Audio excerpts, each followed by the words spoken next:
அனைவருக்கும் வணக்கம். நான் நந்தி ரமேஷ் பேசுகிறேன். அடுத்த வாரம் விநாயகரோட பிளஸ்ஸிங்ஸ் அண்ட் மெசேஜஸோட ஸ்டார்ட் பண்ணலாம். ஸோ அடுத்த வாரத்திற்கான மெசேஜ் நம்ம எல்லோருக்குமே விநாயகர் என்ன தராரு, என்ன மாதிரி உருவத்தில் நம்மளுக்கு பிளஸ்ஸிங்ஸ் கொடுக்குறாரு அப்படின்னு நம்ம பார்த்து தெரிஞ்சுக்கலாம். ஸோ இது ஒரு சிங்கிள் கார்டு ரீடிங் தான்.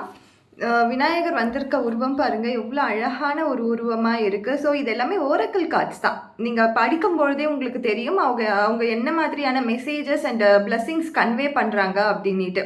ஸோ ரொம்ப அழகான உருவத்தில் வந்திருக்காரு. உங்களுக்கு கிளியராக தெரியும்னு நினைக்கிறேன். ஏன்னா இது ரொம்ப நல்லாவே தெரியுதுன்னு நினைக்கிறேன் இது.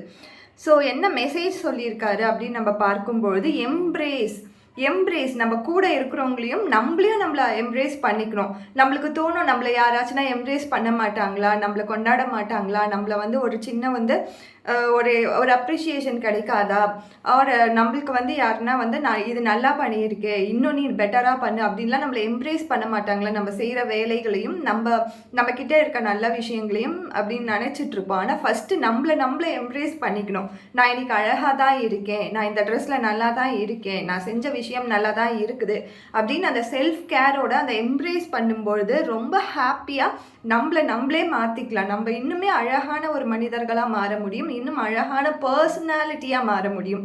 ஸோ இந்த கார்டு சொல்கிறது அதே தான். நம்மக்கிட்ட எல்லார்கிட்டையுமே கண்டிப்பாக பர்சனாலிட்டி வைஸும் சரி, கேரக்டர் வைஸும் சரி, எப்படி இருந்தாலும் ப்ளஸ் அண்ட் மைனஸ் சேர்ந்து தான் இருக்கும். யாருமே பர்ஃபெக்டாக செஞ்சு வைக்கிறவங்களாம் கிடையாது.